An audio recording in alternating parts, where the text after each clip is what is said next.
Welcome, everyone. Thank you for joining. We're going to start in just a couple minutes after we'll give people another minute or so to join. But in the meantime, please share in the chat where you are joining from. This will be our little warm up.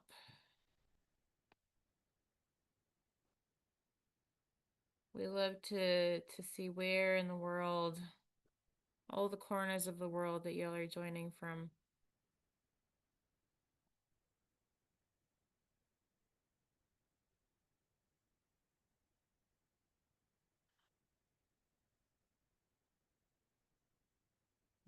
Nigeria, welcome.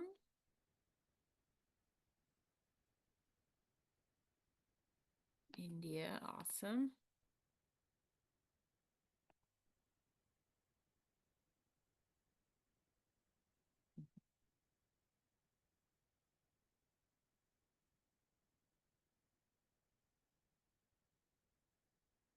Great.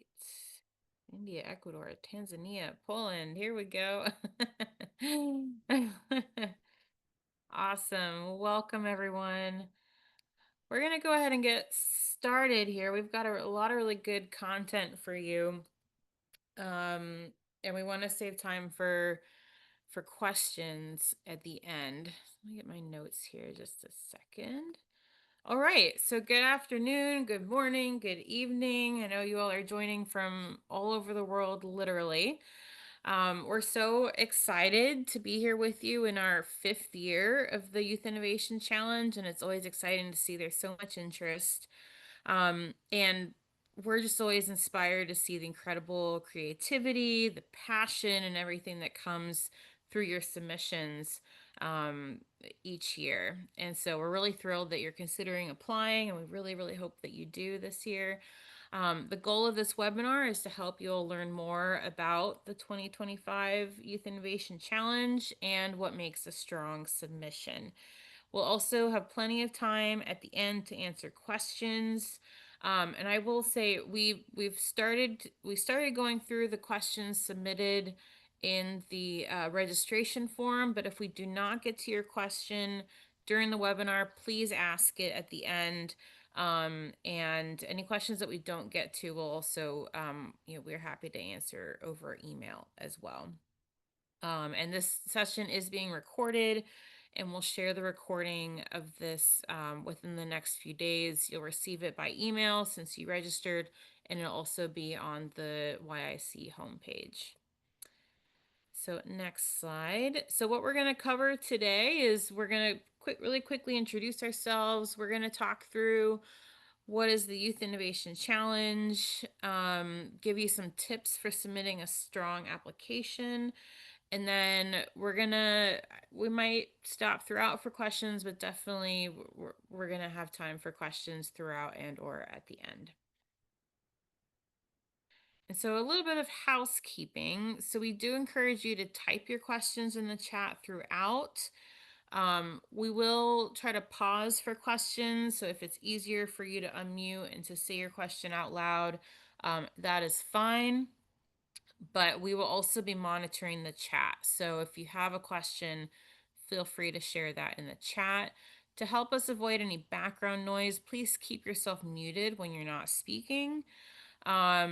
But do speak up if you've got a question, or if we said something that isn't clear, or if we're talking too fast, or you want us to repeat something, raise your hand or put it in the chat, and we're more than happy to repeat it. I know we're working across many different languages, so we really want to help you understand everything that we're sharing here. We do have closed captions or subtitles available, so you can access those by clicking the CC button. And there is an option for translated captions. So they are automated, so they're maybe not perfect, but you can select, there's dozens of languages there. So if you find that helpful, please use that setting, and message me or Madeline if you have any issues accessing that. And again, we are recording this and we'll share the recording after. And just a couple Zoom logistics. So again, please keep muted, type questions in the chat. You'll see there the CC button, and you do have the option for translated captions. All right, and so just quick introductions here. My name is Nina Hamilton. I'm the Director of International and Leadership Programs at the North American Association for Environmental Education. I'm joined by my colleague Madeline here, and I'm not sure if Judy is online. She might be, but Madeline, Judy, and I work together to make this program possible, and I'll share a little bit about our partners as well on the next slide. But Madeline, did you want to say anything or introduce yourself? Or Sure, yeah. Hi, everyone. My name's Madeline, and yeah, like Nina said, I work at NAAEE on the international programs team and do a lot of behind the scenes with YIC. And it's just so great to have this program and see all of the inspiring solutions that young people have to help solve marine environmental problems that exist. And just glad you all are joining us today. Great, thanks, Madeline. All right. And so we are really thrilled to be partnering with the Taiwan Ocean Conservation Administration on this program since its beginning 5 years ago. Taiwan OCA researches changes in Taiwan's marine life and environment and uses technology to encourage public participation to raise awareness about marine conservation. And we do have some recorded remarks from OCA's Director General Liu that we are going to play. Hi everyone, welcome to the fourth Youth Innovation Challenge Online. I'm Xiaoyun Lu, Director General of the Ocean Conservation Administration, Ocean Affairs Council from Taiwan. It is a great pleasure to have this opportunity to meet with you, who love our oceans from all over the world and hope to join this in-depth dialogue. The Youth Innovation Challenge focuses on different ocean issues every year, inviting young people aged 15 to 30 worldwide to propose innovative solutions. As we face a wide range of marine challenges, we hope to provide the younger generation with a platform to express their perspectives. Through intergenerational dialogue and the exchange of creative ideas, we can explore new pathways to address the urgent ocean issues we face today. Since 2021, the OCA has partnered annually with United States EPA to sponsor the Youth Innovation Challenge, hosted by the North American Association for Environmental Education and implemented by the Global Environmental Education Partnership. In 2021, our first year's topic was marine debris management and recycling, and also climate change. In the second year, we focused on solving the problem of marine debris. Then in the third year, we turned the topic into saving our oceans. This year, 2025, we are taking a more comprehensive approach by aligning our focus with SDGs 14, Life Below Water, including marine biodiversity, marine debris management, and public-private collaboration. We hope to focus even more efforts to protect our marine environment. This year, we welcome young generation who care about our oceans to bring your creative, concrete, feasible ideas and solutions for ocean conservation. Due to the time difference, Taiwan's OCA is opening today's session with a pre-recorded video. We hope that in the future we will have the opportunity to invite all prize winners to attend our conference in Taiwan and share their stories and contributions to ocean conservation.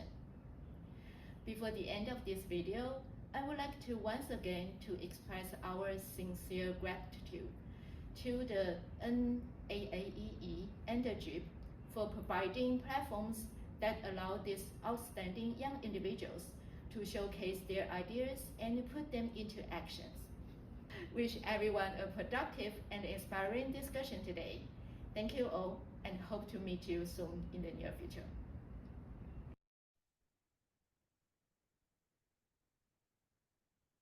All right. Thank you so much, Director General Liu, for your remarks and all of your support of this program. We really, really, really appreciate it. And thank you to all of our colleagues at OCA for their continued collaboration on this program. And this includes Jimmy, Linda, and the full team at OCA. We are so grateful for your ongoing support. And so Madeline and I today are talking with you on behalf of the North American Association for Environmental Education. We are a professional association and champion for environmental education in North America, but also around the world. We're working with educators and environmental education professionals to advance the practice and impact of environmental education around the world.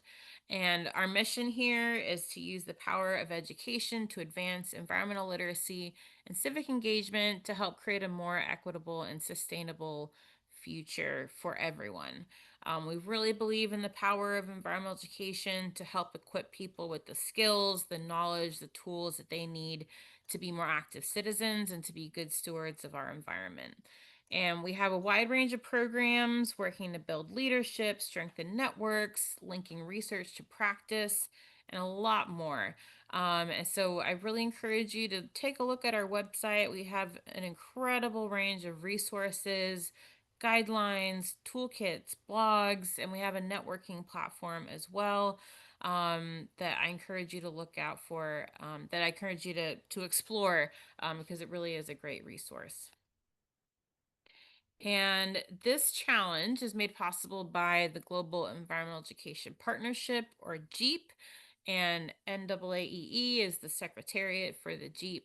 And our mission is to create a global learning network that helps build capacity and strengthen environmental education around the world. So we also, through GEEP, have a number of resources on our website exploring environmental education practice around the world, in addition to all of the past YIC solutions and pitch videos that we have on the YIC page on GEEP. So again, I encourage you to also take a look at the GEEP website and explore the resources that we have there. And so with that, I'm going to turn it over to Madeline to talk about YIC and the application, which I'm sure is what you all are here for. So over to you, Madeline. Awesome. Thank you, Nina. And yeah, I'll just reintroduce myself quickly in case you're just joining. My name is Madeline, and I work with Nina on the international programs team at NAAEE. And I help with the YIC and all the application and review processes for that. And so, yeah, I just wanted to share a little bit about the YIC itself, and then I'll go over our selection criteria and a few tips and some overall advice before we open it up from our Q&A. So as you heard earlier from Director General Liu with OCA, the 2025 YIC is all about how we protect marine resources and support people of all ages to be engaged stewards for marine environments using environmental education. There are many benefits to applying to the YIC. From our applicant pool, we select 15 YIC finalists, and everyone who is selected as a finalist will receive our certificate, global recognition on our websites and social media platforms, and access to a growing global community of EE professionals and YIC alumni. From the 15 finalists, we select 3 winners who receive a $1,000 USD prize that they can use towards their solution. And this year, the winners, or at least one winner from each winning team, if it's a team that wins, will also be invited to attend an award ceremony in Taiwan in the fall, in late September, which includes travel and accommodations that are funded by Taiwan. And so our finalists and winners will be notified at the latest in September. Hopefully we'll have it a little bit earlier than that. And we welcome any applicants to ask for feedback on their submission if they don't make it to the top 15 this year. So there are a few eligibility requirements for your solution and your application. So first, your solution must address at least one of the 3 key topics, and we'll talk about these in just a few moments. And your solution must include an environmental education component. This can be a big or small part of your solution, but it must align with the EE guidance in our applicant handbook. For your application itself must include a video pitch of about 3 minutes. It must be submitted online through Submittable, which is our application portal. And we only allow one proposal per person to be submitted. And then for your application, both the video and written responses must be in English. And I just want to note, we won't judge or score your application based on your English language ability, but rather on the strength of your solution and your ability to communicate your ideas and your vision to the judges. And then you, as the applicant, must be 15 to 30 years old, and you can be from anywhere in the world. So I just mentioned this, but we have an applicant handbook that includes more details about the YIC, like the selection criteria, our timeline, resources you can access, and includes all the application questions that you can look through beforehand. So I highly encourage you to please look through this before you start your application, or as you're drafting your application, come back and reference it. And yeah, please just look at that. We'll send you a link to that with the webinar recording. And it's also on our website here. Thanks, Nina. Nina just put a link in the chat if you want to take a look. A couple things about our video pitch. So the video pitch is one of the key components of your application for the YIC. And the video pitch basically gives us a broad overview of your innovation or your solution. It gives us a bit of context about your solution. It should highlight the important parts of your solution and also introduce us to you and or your team. We have 10 tips for a great video pitch on our website, and so I also encourage you to take a look at those. Again, we'll send a link to this webpage along with the recording, but this will give you some great tips for how to make a video pitch that kind of stands out among others. Our video pitch has a few parameters. The first is that it should be 3 minutes or less. Our judges don't view any content beyond the 3-minute mark, so short is great. Your video should be in English. We do have a file size limit. We do accept most file types, and you can check our application for accepted file types. And then importantly, we encourage you to only use copyright-free content. So if you're adding anything like music, video, or photos, please only use content that is copyright-free, and also provide a link to your sources. There's a little text box underneath where you submit your video where you can add links to your sources for us. And please make sure that if you use photos or videos of others, that you have their permission. So if you want to use a video or a photo from your community members, just make sure that they give you permission to do so. You can email us if you have any technical issues uploading your video. Before the deadline is even better. We can get to your question a little bit faster. And then just a quick note about AI. We highly encourage you to use your own words. So that means not including AI-generated content from things like ChatGPT or other AI platforms, or AI-generated photos or videos. And this is really because we just want to hear from you. We want to hear from your personality, your story, and just understand your solution to our best. So I have a few examples that I want to show you from past applicants, or past finalists actually. And I'll kind of explain through each one what stands out from their video, but we'll just look at like the first 30 seconds of 2 videos and then one full video. So this first one from Carl, let me just pause this for a second. This one is a great example of adding context to your video to kind of set up the problem that you're solving. So we'll just hear the first 30 seconds of this. The United Nations adoption of the High Seas Treaty is a significant step towards fulfilling the global 30 by 30 initiative. This underscores the protection and sustainable use of the marine ecosystem outside national boundaries. But considering that the high seas are located miles away from land, how will we guarantee that the treaty's contents are followed? For example, who will ensure that the MPAs are really protected? How much would it cost to do that? Ladies and gentlemen, I propose to you the High Seas Watcher Initiative. This initiative capitalizes on the unique position of seafarers and fishermen.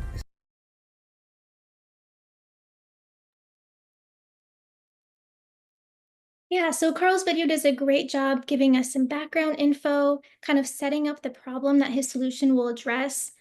He also includes captions, which are greatly appreciated, but not required, but you can totally do that. And so that's a really great way of showing like how you can kind of give us some context before you just dive into your solution. Here's another example video pitch from one of our finalists. What I like about this one is that he talks directly to the camera and it's a very clear and even short introduction to his solution. So we'll take a look at this one.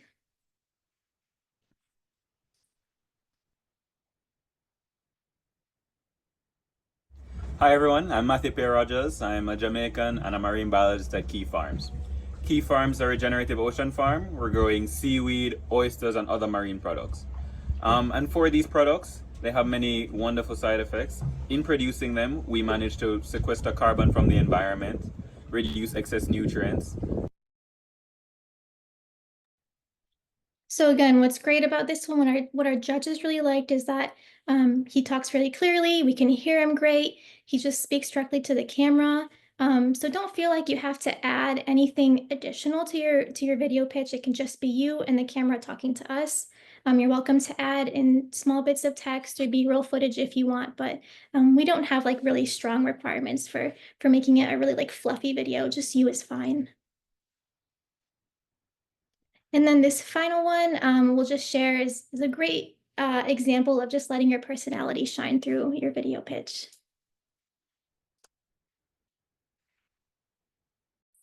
To be or not to be?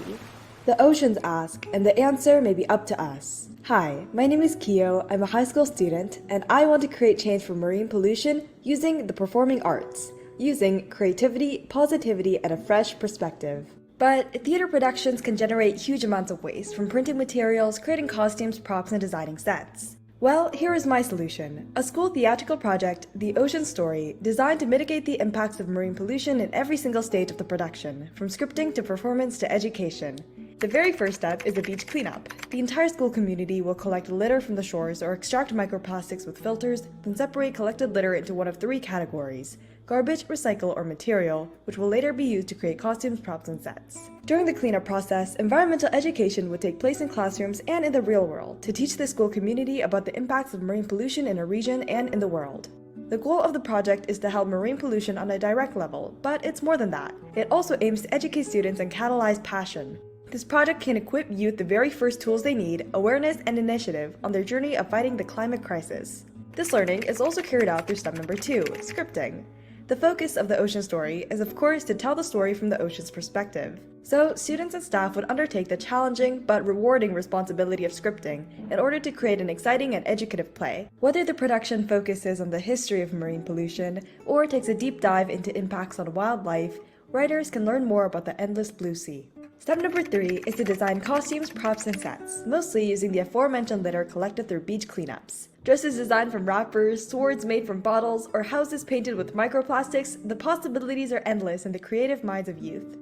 After the hard work put into the project, it is finally time for the show, where everyone's collective efforts will come together in one whole piece. Furthermore, the performance will be an opportunity to raise awareness for marine pollution within the region.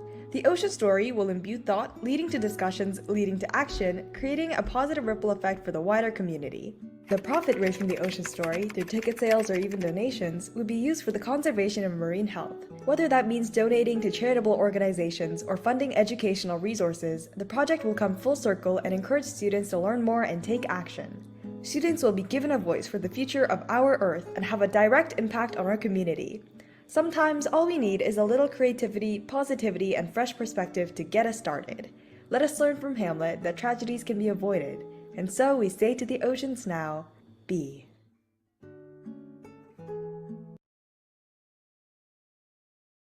To be or not to be? Yeah, so that was one of our winners from a few years ago. And like I mentioned, she does a great job of letting her personality shine through. She has a very clear presentation. We know the exact steps and the solutions she's taking, and also the audience that she's addressing. And so Nina, I think, posted our website page, and you can go there and look at all of our past awardees. Each awardee has like a paragraph about their solution, but also their video. So you can look through those for some more inspiration. And before we transition to overall advice, I wanted to quickly talk through our YIC selection criteria. These are the 5 things that our judges will be looking for and will evaluate your solution on, and I'll dive a bit into each one. So first, your solution must address one of the key topics. We have 3 key topics this year, and they were the same as from last year. So the first is marine biodiversity and conservation, which might include things like managing, protecting, or restoring marine biodiversity. We also have marine debris, which includes reducing or mitigating the effects of marine debris, such as monitoring, cleanup, recycling, or educating communities about how to address the core issue of plastic. And then also our third key topic is public-private collaboration, which includes collaborating between the private sector, governments, and the public to protect marine environments. Our second selection criteria is that your solution must include an environmental education, or EE as we call it, component. So EE provides the skills, values, attitudes, and behaviors that encourage individuals and groups to be thoughtful and engaged change makers. As a key part of your solution, EE can help ensure that solutions are focused on empowering long-term change within a community. So to sum it up, EE does these 4 things here. It builds capacity for informed choices. It integrates environmental goals within the context of community interest or issues. It supports collaborative and inclusive partnerships, recognizing a diversity of backgrounds and perspectives. And it focuses on empowering people to take positive action for the environment. I just want to note that EE goes a little bit more beyond sharing knowledge or raising awareness about an issue. It's about equipping people with the tools, skills, and motivation to be stewards for the environment. So it should encourage things like open discussion and problem solving to build the capacity of people and groups to address sustainability issues in their communities. We have a lot more about EE on NAAE's website. We'll send you this link with the webinar recording as well. But I just encourage you to visit this to learn more. And NAAEE also has a professional learning website called EE Pro. EE Pro is an online hub for environmental education professionals to share opportunities and resources and to discuss related EE topics and issues. It's free to sign up and join EE Pro, and there are a lot of topic-specific discussion groups that you can join, including one for global environmental education. And EE Pro also has what we call EE Learn modules, which dive into what EE is and why it's important. So especially if you're new to environmental education, or if you want to learn more and think through ways that you might incorporate it into your solution, this would be a great resource that you can look into as you're drafting your submission. Okay, moving on to the third selection criteria, your solution must be informed or backed by relevant research or evidence. So we want to see that you've designed your solution based on an understanding of the complex social, economic, and environmental dynamics of the issue that you're aiming to solve, and also that you provide relevant research to demonstrate this. We recognize not everyone has access to things like research articles or research journals. And so just letting you know that the research can come from a lot of different sources, from books, websites, videos. If you do have like access to news articles or journals, that's great too. Any credible source. And we have in our applicant handbook, we have a link to a resource that can help you kind of establish what is a credible source. And then the fourth selection criteria is that your solution must be innovative. So this means that your solution meets a need in your community or whatever scale you're working at, your country, your region, using a new or better idea, practice, product, process, or strategy to address the issue you're attempting to solve. So this could be something entirely new, like a new invention, for example, or it could apply an existing tool or approach into a new context or for a new audience. And then finally, your solution must be feasible. We want to see that you or your team have the necessary skills and experiences to make your proposed solution a success. We also want to see that you're thinking of and can identify potential challenges or risks to ensure the long-term viability of your solution. You don't need to have every detail figured out. We just want to see that you're like being really thoughtful and thinking these things through to consider your solution's long-term viability. And then we have a website or a webpage with all of our frequently asked questions, but I just wanted to address the 3 ones that we get the most here. And And so first we often get asked, can we apply as a team? And the answer is definitely. We do accept team submissions. If you have a team that's more than 5 people, please reach out to us because right now on our submission, we only have room for 5 names. So just let me know if that's the case and we can help you through that. And make sure that whoever is submitting on behalf of your team is between 15 and 30 and has all the other eligibility requirements. You're welcome to feature your team members in the video or in your written responses, but only submit one submission as a team. Another question we get is, can we submit more than one solution? The answer is no. We want you to choose your most innovative and feasible idea and submit just that one. And then we addressed this before, but we often get asked if we'll judge the English language ability of our applicants. And again, we do not do that. We're just looking for the strength of your solution and your ability to communicate that with our judges. And here's the website where you can access all of our FAQ questions. We'll send this as well in the email to you. And then just some overall advice about what makes a great application. And this is based on what we've heard from our judges and also just looking at the strengths of our past winners. So first and foremost, be as specific as you can to give the judges a super clear image of your solution and how it will solve your marine-related issue. Because of this, the more detail, the better, and you can use the word count as a guide. So if there's a 300-word limit, feel free to use all of that to your advantage. I highly encourage you to align your responses with the selection criteria in the handbook.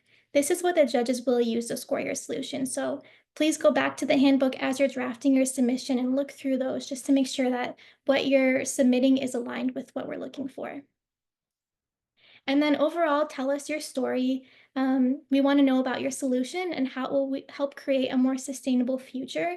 But we also want to know if there's a story behind it. We want to know about you, maybe what led up to this, how it addresses a need in your community. Please tell us any of those details as well. This can help you stand out among the other applicants.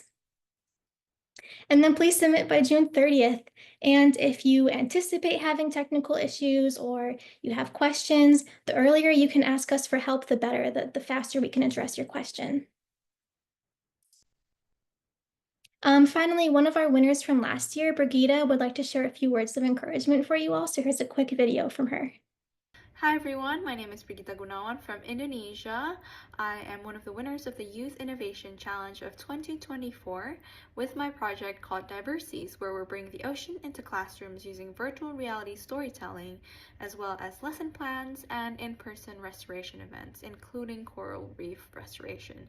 Through the prize, I got to attend an in-person conference in Taipei, Taiwan, which was an incredible opportunity to meet fellow winners and get some connections in the field of marine conservation. And that has been a monumental opportunity for me to kickstart my journey in continuing to develop the impact that we are making through diversities and through the prize. So I can't encourage enough for you all to give your best application and just give it a try. And best of luck with this year's applications.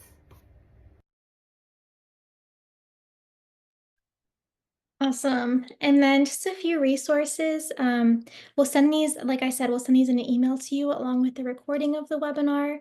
But definitely check out our FAQ, our 10 tips for a great video pitch, some more information about EE. I'll pause this here if you want a screenshot, but again, we're sending these to you as well.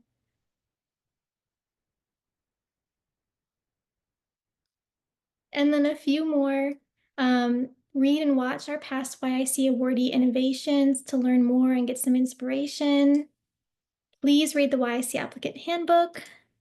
And then you can always email us at jeep@naaee.org with any additional questions or if you need some technical help.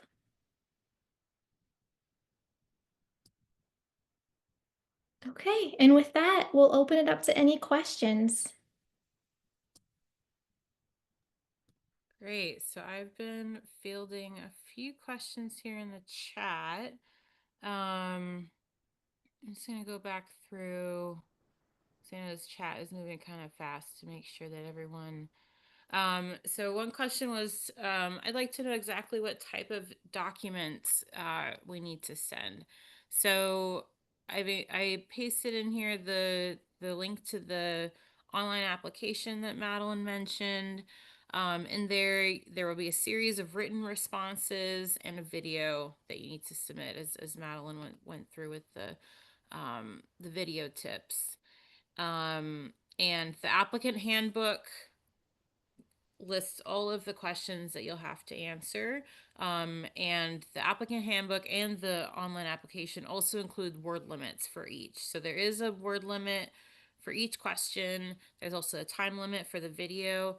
So please read through those very carefully, because that has all of the information that you will need. Each question has a slightly different word limit. And then, can you apply as an individual without a team? Yes, you can apply as an individual, as a team. You do not have to be a registered nonprofit. You don't apply as an organization. You apply as an individual or as a group of people. So you can be partnering with a business or with any kind of organization. It doesn't have to be a nonprofit. But you don't have to be affiliated with an organization. Okay, currently I'm in the US pursuing a degree. Can I choose an issue based on my home country? Yes, you do not have to propose a solution in the same place where you are. You can really do it anywhere. We do look for, I think that comes to the feasibility question. Usually the most feasible projects are ones where you have knowledge of the area, you might have connections. So we do encourage you to choose a solution in an area that where you are familiar. So if it's your home country, that's great. But there's no restriction to, it has to be where you are currently based. And then I know we've got some more in the chat here, but let me just make sure. I'm going through a couple related questions from the registration as well. Students are welcome to apply. You don't have to have graduated. We have that age, the age range. And that's the only restriction, is in terms of age. So you can be a student, you can be working. It doesn't matter. And then another question was about, do we judge teams and individuals differently? And the answer is no. All of our reviewers, all of our judges review every submission the same. And so you don't need to worry about being judged any differently if you are with a team. And in terms of the selection criteria that Madeline went over, our reviewers directly use the definitions that we have in the applicant handbook for all of those selection criteria. So definitely take a close look at the applicant handbook. So if you're asking, well, how do you judge these criteria? Our reviewers have those definitions that are in the applicant handbook, and all those details that Madeline just went through. So that is how those are assessed. Okay, now we've got a lot of more good questions here in the chat. Okay, how much involvement can a mentor advisor contribute? Madeline, do you want to take that one? Yeah, that's a good question. So I would say the idea should definitely come from you, right? So you want to make sure that what you're submitting is something that that you've come up with, and that like you can contextualize, and like you know who the audience is and things like that. And that also you're the one writing the submission, so you're the one writing all of the written responses and submitting the video. If you have a mentor or advisor that maybe wants to be a partner, we have a spot for that in the application where you can add their name and say they're a partner to your solution. Or if you want their advice as you're writing it, and they can help you kind of like revise or tweak it to make it stronger, that's fine too. Anything else you would say, Nina, on that? No, yeah, I think that's good. Okay. Yeah. What else do we have? See, what range of marine resources can our solutions consider? Must it be for a species directly? And I would say no. You can address any marine issue, really, as long as you can relate it back to a marine environment and problem in some way. You don't have to have a specific like species or biodiversity issue. You don't even have to live in a country that borders an ocean. You can be in a landlocked area and still address a problem with the ocean that you have a solution for. Does that help answer your question? Let us know in the chat if there's more to that. And Nina, anything you wanted to add to that, go for it. Nope. All right, and then can we submit a proposal on behalf of the community or just use a personal email? So you see, so the application is set up so that you apply as people, as individuals, or as a group of individuals. So you're welcome to apply as yourself, and you can mention the community as a partner, or you can include a number of individuals in your team from your community as an option there. So you're welcome to work that in however makes sense in your application. And feel free to email us with your specific situation, and we're happy to help you figure out what makes sense for your application. Okay, and then a question about the English videos. So how can I make the video? I'm French speaking. A way to include a translation. Madeline, do you have suggestions for this? Yeah. And I know it's tough because so many of us speak different languages and English is not our first or most comfortable one. So we do require the videos to be in English, and I would say just try your best with that. But what would be super helpful for us and for the judges is there's a little text box below where you submit your video. And if you just include like a transcript in English of what you said, and even if that comes from Google Translate, that's totally fine. That will help our judges in case it's unclear in the video. Some parts may be unclear what you're saying, so they can refer back to that transcript. That'd be super helpful. I'd like to know if the format of the written response and video would be shared with us. Madeline, I'm wondering, could we do a screen share of Submittable really quick, just so Yeah, that let's you all do can that. see? We'll give you a preview of the online application so you can see what we're talking about with the video upload and the different written responses. Yeah, just give me one moment and I'll pull that up for you all. Okay. And while you're doing that, we've got a couple other questions from registration. Is the project expected to be at the idea stage, prototype, or already implemented? And the answer is any of those. It could be a solution that you're already implementing. It could be a completely new idea that you don't yet have the resources to implement, and this prize could help you with that. So what we're looking for is all of those criteria that Madeline explained. So, the feasibility, if it's a completely new idea, we want to know that it is a feasible idea, that you've looked through the research. So it can be an idea at any stage. Okay, so what I pulled up here is our YIC homepage, and Nina had put this one in the chat, and again, we'll also send this to you in the email. But you'll go down to Ready to Apply, and you'll click Apply here, and that takes you to Submittable. And then you can click on Youth Innovation Challenge, and you can either read through the guidelines if you want to learn more, or you can hit Submit.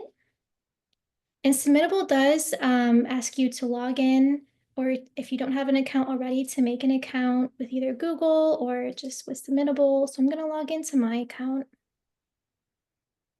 And then this shows you the guidelines again at the top, but if you scroll, then you have the application here. So you'll see We ask for a title of your solution, which key areas does it address. You can upload your pitch here, look through all of the accepted file types. And this is the box I was talking about, where if you include any copyright-free content from a third-party website, we'd love you to include the links here. Or if you want to include a translation or a transcript, if you're not that comfortable speaking in English, this would be a great place to put it for our judges to look through that. And then for all of the written responses, you'll see a little bit of a prompt and then a box to include the response. If you have a partner organization, you can include that here and kind of describe who they are.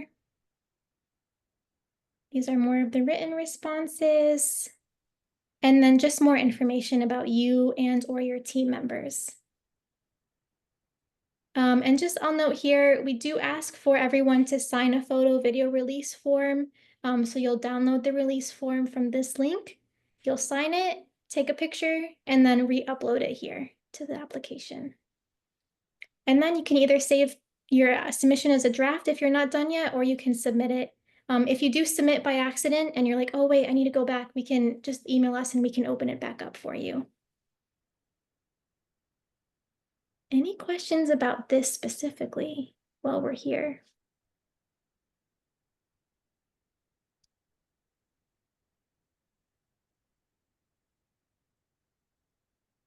Okay, I'm not seeing any, so unless you see any. No. Oh, the question about French. Yeah, okay. Let me just say that one more time.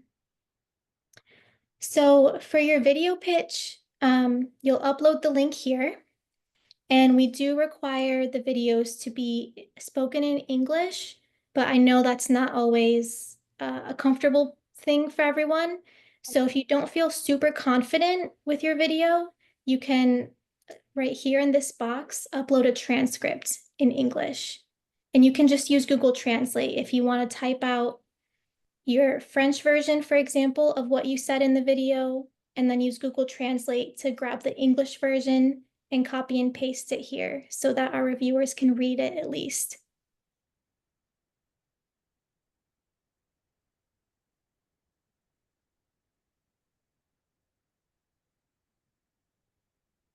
Okay, cool. All right. What would be the next step after the challenge if someone does not win? Will you provide some additional funding to implement the project? That's a good question. So, the three winners receive the $1,000 prize. The fine for there's what 12 finalists. The 12 finalists are featured, their solutions are featured on the website. And then if you are not selected as a winner or as a finalist, unfortunately, there's not additional funding available through YIC, but we do offer to provide feedback on your application. So hopefully that's feedback that you could use for YIC in future years or for maybe other competitions that you are applying for. So we always do offer to provide feedback because we know that that can be very helpful. So for the word limit, yes. So there are, I don't know how many questions, Madeline. There's a series of different questions you have to fill on the application, and each one has a word limit. So if you open the application form, then you will see the word limit for each one. Let's see, they're usually between 300 and 500 words. One of them is shorter, so you'll have to look at each question for the specific word limit. So yeah, you'll see there in Madeline's screen. Yeah, you'll see like this has max 500 words about your solution. So a question, can the video be submitted as a document? Could you clarify what you mean? There is an upload option for video files. So you upload your video directly to the application.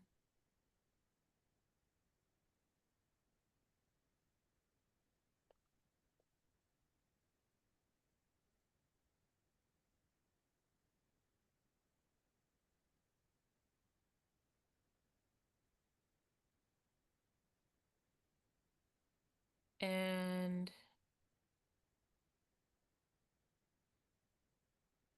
okay, question about the topic this year.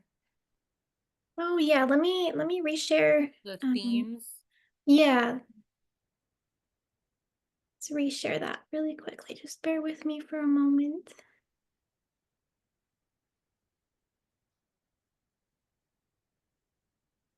Okay, yes, these are our key topics this year.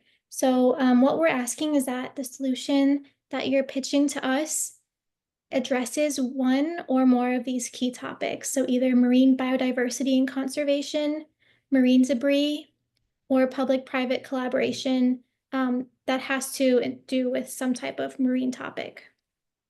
And there's a little bit more about each one in our YIC applicant handbook. So I would look there as well for more information about each. And they also include a few like examples. So for example, for marine biodiversity, maybe your solution involves like restoring a marine environment for a specific species.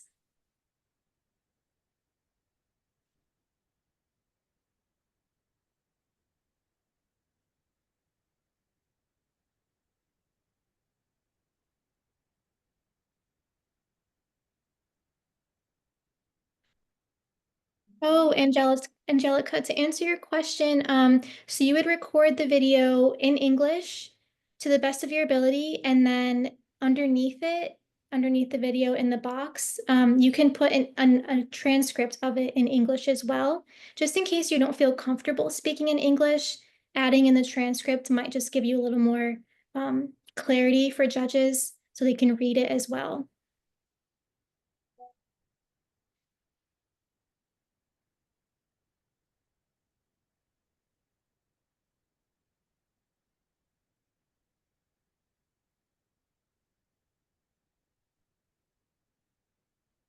Yeah, go ahead and contact us. I'll put the email here, but it's jeep@naaee.org for any additional questions, and we can help you through that.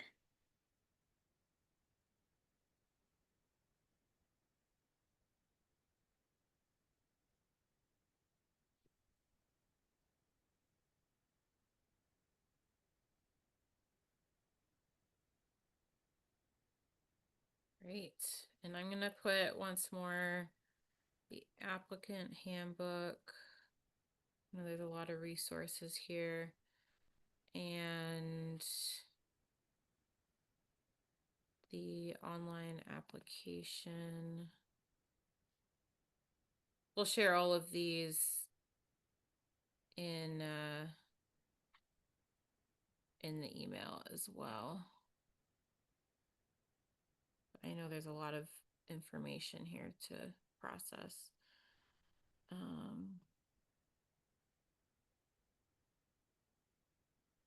And then this is the home page. So this has all of the resources that we've described.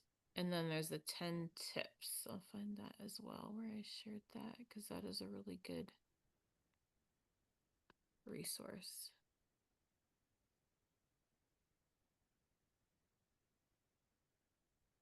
Okay.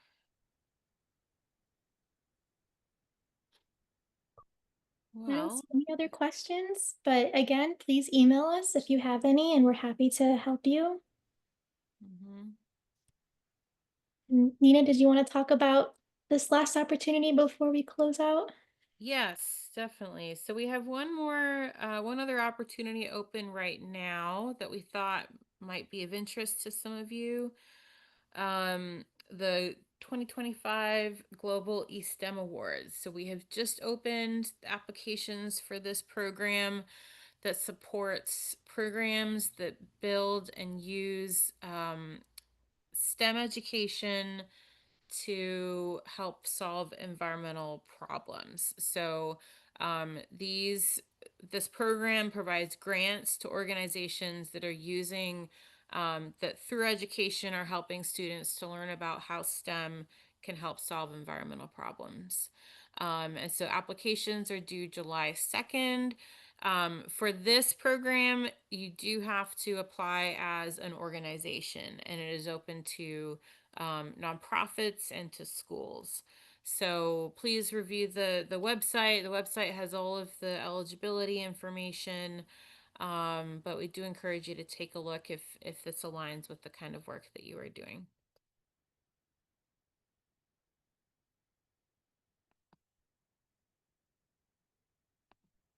All right, and with that, yeah, because I'm closing out. With that, I just want to thank you all again so much for joining. We really, really appreciate all of the work that you will put into your applications. And we can stay back. I know we've got a couple questions here in the chat. After I close out, I can stick around and answer these. We understand how much work you put into your submissions. We really, really appreciate all of the thought and creativity and hard work that's in there. So thank you so much for your interest in this program. Thank you for all that you're doing to help create a better future, to create a better world through our oceans, and doing so through innovation and through education. So as Madeline said, if you have any questions, please email us. We are happy to help you individually to talk through any issues with the application. And thank you again. Thanks, everyone. Well, I will share the link to the eSTEM Awards in the chat.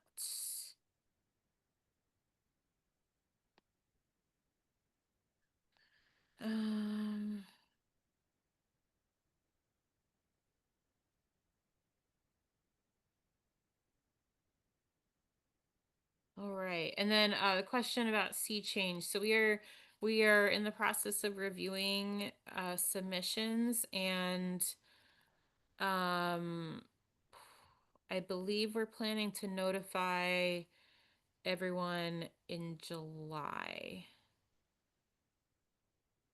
or end of June. So I hope that answers your question. For a sea change, this is for a separate program. Madeline, what is the timeline for Youth Innovation Challenge again? When Yeah, people will be notified? we'll notify everyone at the very latest in September. We're hoping to have that earlier though. Yeah. All right. Thank you, everyone. Feel free to email us if you have any other questions. Thanks for joining. Bye.